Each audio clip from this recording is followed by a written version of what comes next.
Imagine standing in the crowd, the dust of ancient Jerusalem clinging to your sandals, as a man named Jesus looks over the city with tears in his eyes. He speaks, not just words, but riddles of time. He foretells a temple torn stone from stone, a world shaken, a generation tested, a return unlike any other. You hear him speak of wars and rumors of wars, of famines, of nations rising, of love growing cold. And you wonder, how could this man centuries ago describe our headlines today? What if the prophecies of Jesus weren't cryptic warnings but divine invitations, not merely predictions of chaos, but blueprints for hope, endurance, and clarity? And what if Jesus, called the greatest psychologist of all time, not only read the signs of the times, but the hidden cries of the human heart? What if his prophecies weren't just about the world out there, but the war inside us? The trembling between fear and faith, deception and truth. Why do his words still unsettle us? Why do we avoid them, dismiss them, or turn them into arguments instead of answers? Could it be that his prophecies weren't given to spark curiosity, but to ignite conviction? If the Son of God took time to speak of what's to come, how can we afford not to listen? Because maybe the question isn't, when will these things happen? Maybe the deeper question is, am I ready? Ready to understand, ready to awaken, ready to follow truth, even when the world trembles. Are you? Jesus did not speak of the future to stir fear, but to establish faith. When his disciples asked, "What will be the sign of your coming and of the end of the age?" Matthew 24:3. He didn't respond with dates, he responded with discernment. See that no one leads you astray, he warned first, Matthew 24:4.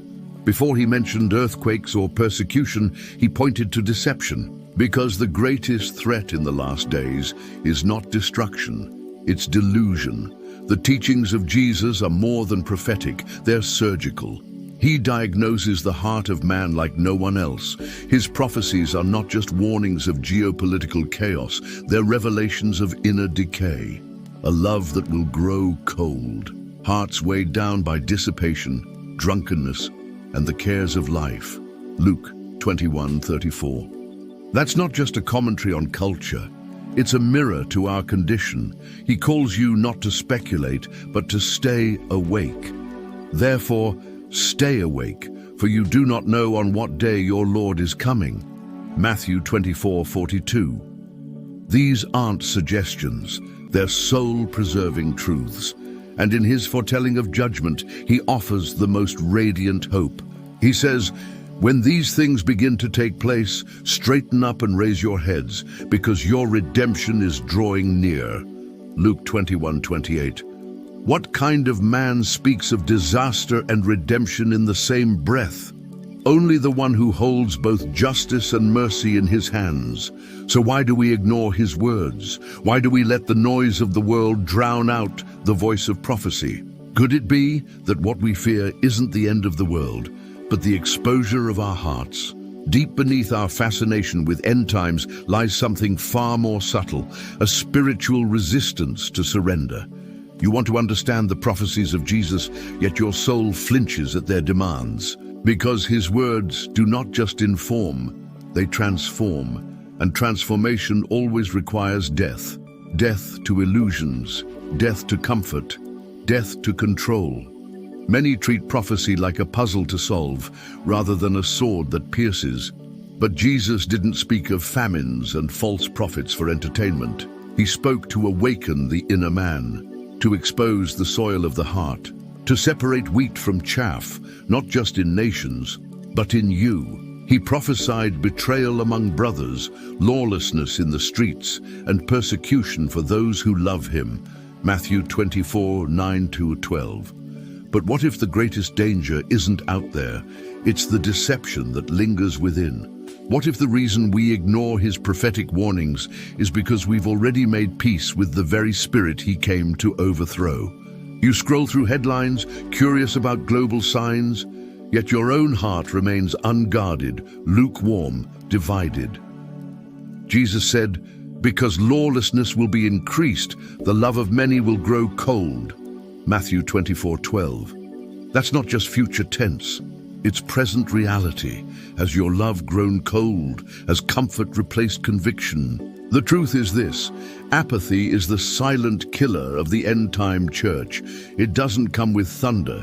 It creeps in through distraction, through compromise, through subtle lies that make you question if urgency is really necessary.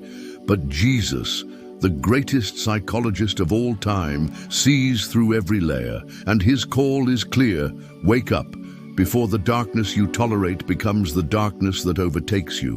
What happens when we treat the prophecies of Jesus like distant thunder instead of a present voice? We lose the very lens that gives meaning to suffering, urgency to holiness, and clarity to deception. The consequence is subtle, yet seismic. Our faith becomes cultural, not crucified, convenient, not consecrated. When the prophetic words of Christ are ignored or softened, we begin to drift into a false peace, a counterfeit kingdom built on distraction and emotional comfort. And soon, the edge of the gospel dulls. We stop watching, we stop praying, we stop burning. Jesus warned us, be on guard, keep awake, for you do not know when the time will come. Mark 13:33. But how can you stay awake when your spirit is sedated by worldliness? How can you discern the hour if your heart no longer trembles at his voice? This is the tragedy of ignoring prophecy.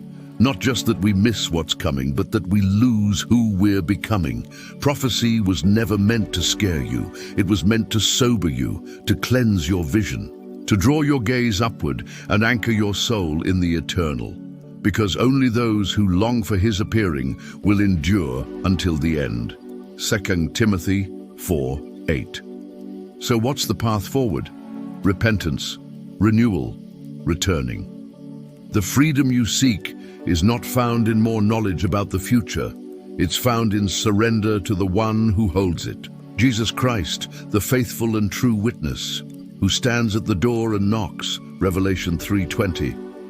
Not with fear, but with fire in his eyes, calling you to rise, to shine, to live like he's coming back, because he is, and every prophecy he spoke will be fulfilled.